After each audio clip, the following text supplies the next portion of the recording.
और मेरे जुगाड़ू कोडर्स, क्या हाल चाल है? अच्छा, एक बात बताओ यार, ये तुम जो वेब डेवलपमेंट कर रहे हो, पहली बात तो ये जो वेब डेवलपमेंट करने का डिसीजन लिया है, ये बहुत ही सही है, best decision of your life. अब मुझे जस्ट जानना है कि तुमने ये डिसीजन कैसे लिया? मतलब तुम्हें किसी फ्रेंड ने बताया, तुम्हारे कोई भाई या बहन ने बताया, या फिर किसी कलीग ने? कहाँ से ये पता चला कि यार वेब डेवलपमेंट सीखते हैं और HTML सीखेंगे, CSS जावास्क्रिप्ट सीखेंगे? तो जस्ट कमेंट करो बिलो और मुझे ये बताओ कि यार कहाँ से तुम्हें इंस्पिरेशन मिली ये वेब डेवलपमेंट सीखने की, और वेब डेवलपमेंट ही क्यों? क्योंकि प्रोग्रामिंग में तो बहुत कुछ होता है ना वेब डेवलपमेंट के अलावा, तो इसमें ही क्यों, क्या रीज़न है?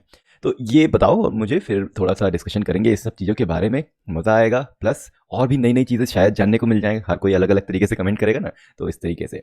ओके, तो अब वापस आते हैं। हम याद है हमने लास्ट टाइम तो भाई धमाका ही कर दिया था, एनिमेशन तक क्रिएट कर दिया, और मैंने बोला था तुमको एनिमेशन का ना एक स्क्रीनशॉट लेना है या वीडियो बनाना है अपने मोबाइल पे या अपने डेस्कटॉप पे, और उसको जो है जाके स्टोरी में टैग कर देना है इंस्टाग्राम पे, सार्थक सैवी नाम से।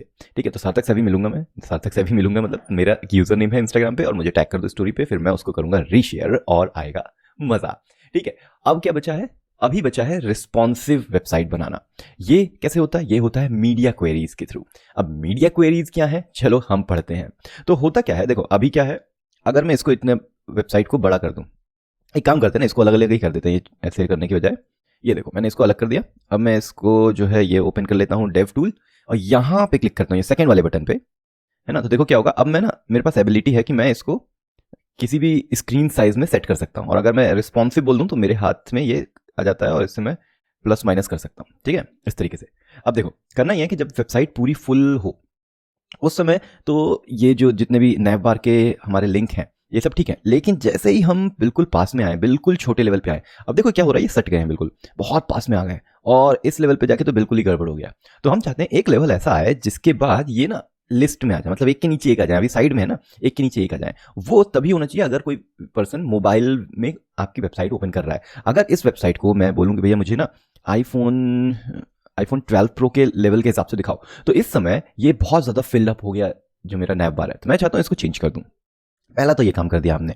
ठीक है, दूसरा काम क्या कर सकते हैं? दूसरा काम ये कर सकते हैं कि यार ये जो हमारे पैराग्राफ है ना, ये पैराग्राफ अभी तो ऐसे आ रहे हैं, बहुत अच्छी बात है, लेकिन इन पैराग्राफ को जब मैं बड़ा कर दूं, जब मैं बड़ी स्क्रीन पे ओपन कर रहा हूं वेबसाइट को, तो एक लेवल के बाद ये वाला फर्स्ट वाला लेफ्ट में आ जाए, और जो नीचे वाला सेकंड वाला वो आ जाए राइट में। देखो कितने भी बड़े कर दूं मैं, ऊपर नीचे ही हैं। तो ये चीजें सारी की सारी होती हैं मीडिया क्वेरी से, और मैं तुम्हें बेस्ट प्रैक्टिसेस भी बताने वाला हूं मीडिया क्वेरी की। तो चलो हम सीखते हैं मीडिया क्वेरी CSS में। तो मीडिया क्वेरी सीखने के लिए मैं क्या करता हूं, तुम्हें एक डेमो देता हूं, फिर उसके बाद थोड़ा सा इंटरेस्ट आ जाएगा, फिर हम आगे बढ़ते हैं। ठीक है, तो अभी क्या करना है, यहाँ देखो ये वाला जो सर्कल है ना, ये छोटा वाला सर्कल, एक काम करते हैं, जूम भी तो है हमारे पास, जूम भी कर सकते हैं हम, 125 पहुंच गए। तो ये देखो, ये जो बॉक्स 2 है ये सर्कुलर है। ठीक है, अब देखो मैं क्या करता हूँ, अभी ध्यान से देखो, परेशान मत होना, जो भी मैं लिख रहा हूँ हम सीखेंगे कि ये है क्या। तो मैंने लिखा मीडिया स्क्रीन एंड, फिर मैंने पैरेंथेसिस लगाया, मैक्स विड्थ कोलन 640 पिक्सल, और यहाँ पे हमने ये बॉक्स 2 को कुछ दिया था, तो हम सर्च करते हैं बॉक्स 2 के बारे में।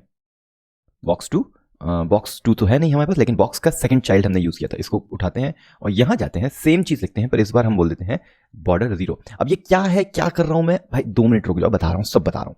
तो अब देखो क्या है, बॉक्स 2 स्क्वायर हो गया। क्यों स्क्वायर हुआ? क्योंकि हमने यहाँ पे बोल दिया ना भाई, रेडियस तो 0 होना चाहिए। ठीक है, लेकिन एक ऊपर भी तो लिखा था हमने। चलो देखते हैं क्या हो रहा है। तो मैंने अभी 640 तक जो है कहा है कि इसकी जो बॉर्डर है वो होनी चाहिए 0, लेकिन जैसे ही मैं 641 पे पहुंचता हूं, ये देखो क्या हो गया, सर्कल 641 पे सर्कल, 640 इज स्क्वायर, फिर 641 सर्कल।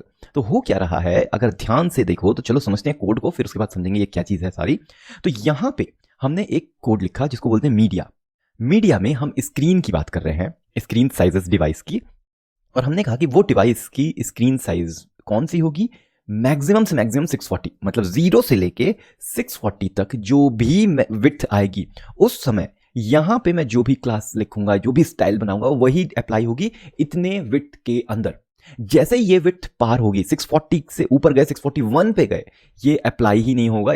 ऐसा समझेगा CSS की भाई ये तो है ही नहीं 641 के ऊपर, और 640 के नीचे 0 से लेकर 640 तक CSS बोलेगा भाई और कुछ नहीं है, जो है स्टाइल वो यही है। ठीक है, लेकिन इसमें क्या होता है कि ये वाली फॉल बैक कहलाती हैं, जो आपने बिना मीडिया के लिखी ना, वो फॉल बैक कहलाती हैं। फॉल बैक मतलब कि भाई अगर यहां पे कोई स्टाइल नहीं है तो जाके कहीं और देख लो। जैसे कि ये बॉक्स 1 की स्टाइलिंग हमने तो नहीं दी भाई मीडिया क्वेरी के अंदर, तो बोला ठीक है यहां नहीं है, तो क्या यहां पे है, इसको बोलते हैं फॉल बैक। भाई कहीं नहीं मिल रहा तो ये प्लान B समझ लो।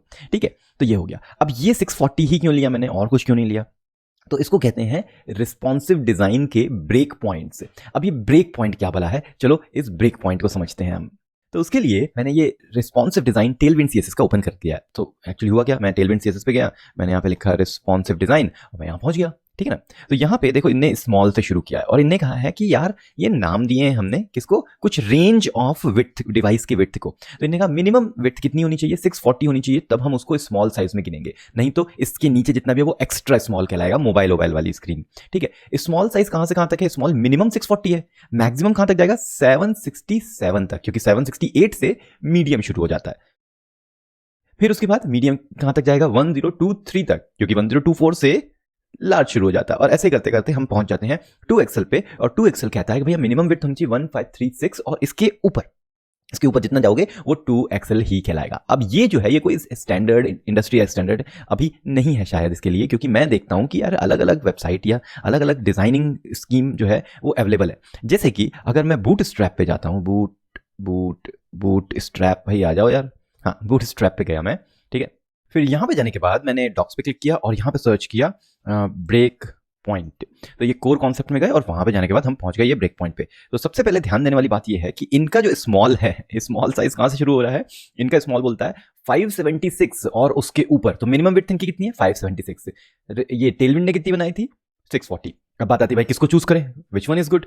इतना परेशान होने की बात नहीं है, जो सही लगता है तुमको वो यूज कर लो। अब सही कैसे पता लगेगा भाई, अगर बहुत ज्यादा रिस्पॉन्सिव वाला तुम्हारा है कि यार मोबाइल यूजर तुम्हारे बहुत ज्यादा है, मोबाइल में वेब में बहुत खुलता है, मोबाइल के ब्राउजर में, तो तुम ये वाला यूज करो ना यार, एक्स्ट्रा स्मॉल वगैरह।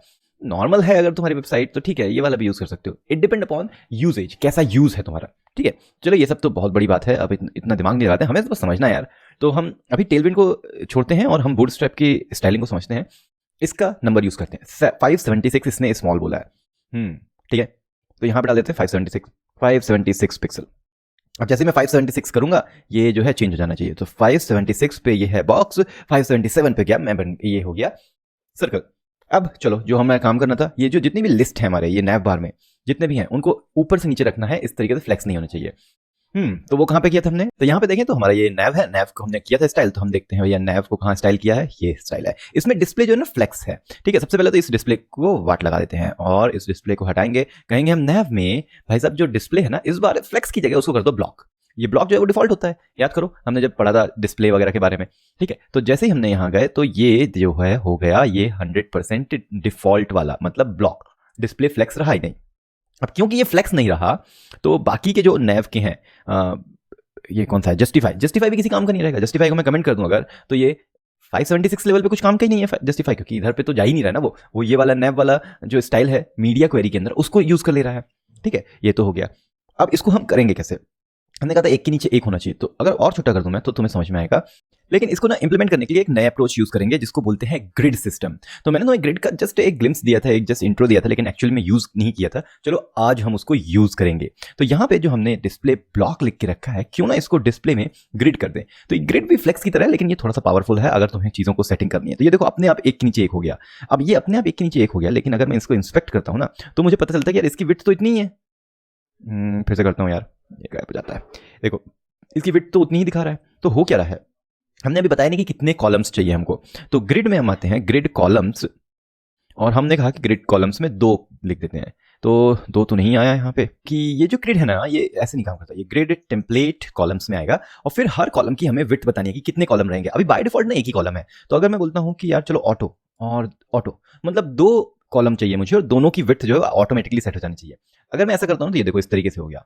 इसी तरीके से मैं एक और ऑटो ऐड कर दूं अगर, तो वो 3 हो जाएंगे और वो अपने हिसाब से सेट कर लेंगे। ये देखो अब इनने अपने हिसाब से सेट कर लिया है कि नहीं। तो यहाँ पे ये 3 है। अब मैं अगर इसको इंस्पेक्ट करता हूँ ना तो तुम देखोगे रियल जो ग्रिड वाला पावर है वो किस तरीके से होता है। यहाँ पे जाता हूँ मैं, नैव को क्लिक करता हूँ, तो इसको नैव पे गया मैं, तो तुम देखो ये इस तरीके से कुछ ग्रिड समझ में आ रहा है। ये ग्रिड में तुम्हारे सब दिया हुआ है कि भैया 1 2 3 कॉलम्स हैं, यहाँ पे ये गैप है नंबर 2 और नंबर 3 पे, और बीच में जो है तुम्हारे कंटेंट है इस तरीके से। तो ये बहुत गजब की बात है जब हम बात करते हैं किसी भी तरीके से ग्रिड सिस्टम को समझने के लिए। अब ये हटता कैसे है भाई, हट जाओ यार। हाँ ग्रिड को एनेबल कर दिया था अपन ने, ठीक है। तो ये हो गया। अब लेकिन ये तो नहीं चाहिए था ना हमको क्या चाहिए था, एक के नीचे एक चाहिए था। तो हम चाहेंगे कि सिर्फ एक ही आए, ग्रिड ऑटो आ गया। अब इसमें ये सेंटर में क्यों है, क्योंकि हमने यहाँ पे जस्टिफाई भी लगा के रखा है। जस्टिफाई कहाँ गया, जस्टिफाई ये रहा, स्पेस अराउंड। तो वो जस्टिफाई जो है जैसे फ्लेक्स में काम करता है वैसे यहाँ भी काम करेगा। जस्टिफाई हम स्टार्ट कर देते हैं, तो ये देखो बिल्कुल स्टार्ट से आ गया। थोड़ा सा मार्जिन में दे देते हैं, मार्जिन लेफ्ट दे देते हैं 20 पिक्सल, तो ये लेफ्ट से थोड़ा सा आ गया, बट मार्जिन की जगह पैडिंग देनी पड़ेगी अब पैडिंग क्यों देनी पड़ेगी, नहीं तो वो ब्लैक ब्लैक नहीं दिखेगा। ठीक है, ये इस तरीके से हो गया। अब ये तुम्हारे ऊपर है, डिजाइनिंग के ऊपर है कि भैया ये इस तरीके से अच्छा लग रहा है, या वो जब हमने ऑटो ऑटो किया था ये 2 में अच्छा लग रहा है, या फिर 3 में अच्छा लग रहा है। वो जस्ट भाई तुम्हारे अपने हिसाब से देखने वाली बात है। तो इसको स्टार्ट में रखना है या स्पेस अराउंड में रखना है, जो भी चीज़ करनी है वो तुम कर सकते हो, लेकिन तुम्हें वो अपना डिज़ाइन को डिवाइस के विड्थ के हिसाब से बताना पड़ेगा। तो एक तो ये चीज बता दी अपन ने कि भैया हम मीडिया क्वेरी में इस तरीके से कर सकते हैं। तो जिस तरीके से मैक्सिमम विड्थ बताते हैं ना, उसी तरीके से हम मिनिमम विड्थ भी बता सकते हैं कि ठीक है ये तो हो गई भाई कि maximum width, but media screen and हम बोल रहे हैं मिनिमम विड्थ ऑफ 577 पिक्सल।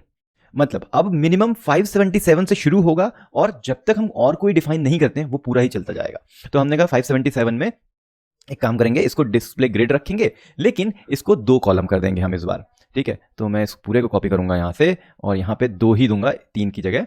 तो अब देखो 76 तक जाएंगे, 576 में 3 कॉलम्स हैं, और हमने जैसे ही 577 किया तो वो हो जाएगा 2 कॉलम, है कि नहीं। लेकिन अब फिर बारी आती है कि हमें मीडियम तक जाना है, 768 तक।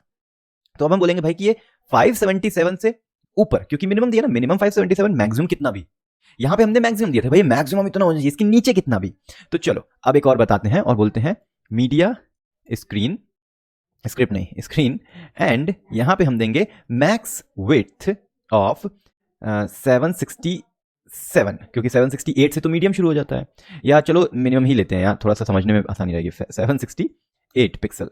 अब इस पे फिर मैं जाता हूं और इस पे एक ही कॉलम रखूंगा मैं, देखो ठीक है। अब देखो 767 तक सेम रहेगा 2 कॉलम, लेकिन जैसे ही मैं 767 से एक और बढ़ाता हूं 768, ये देखो फिर से ये हो गया।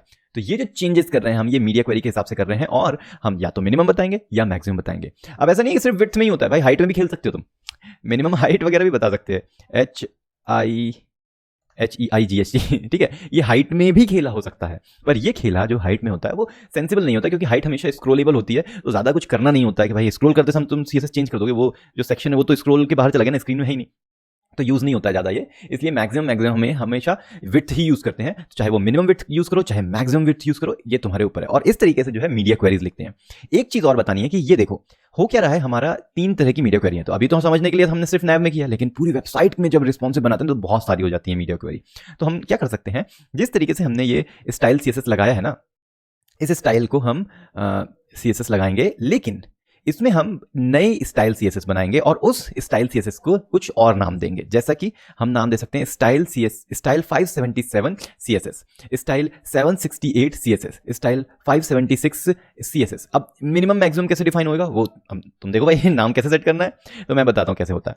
Style max 576.css।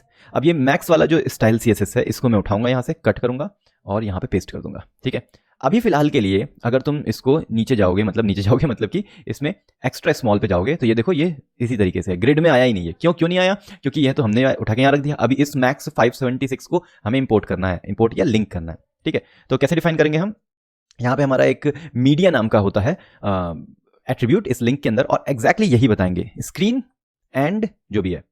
ठीक है, ये तो कर दिया, क्या ये अभी हुआ, अभी भी नहीं हुआ, क्योंकि तुमने स्क्रीन का साइज तो यहां डिफाइन कर दिया ना। अब जब स्क्रीन का साइज यहां डिफाइन कर दिया है तो यहां पे मीडिया लिखने की जरूरत ही नहीं है। तो ये नॉर्मल CSS की फाइल बन जाएगी तुम्हारी, और यहां पे जैसे ही जाओगे तो वो हो जाना चाहिए था, लेकिन हुआ नहीं। क्यों नहीं हुआ, चलो ये देखते हैं।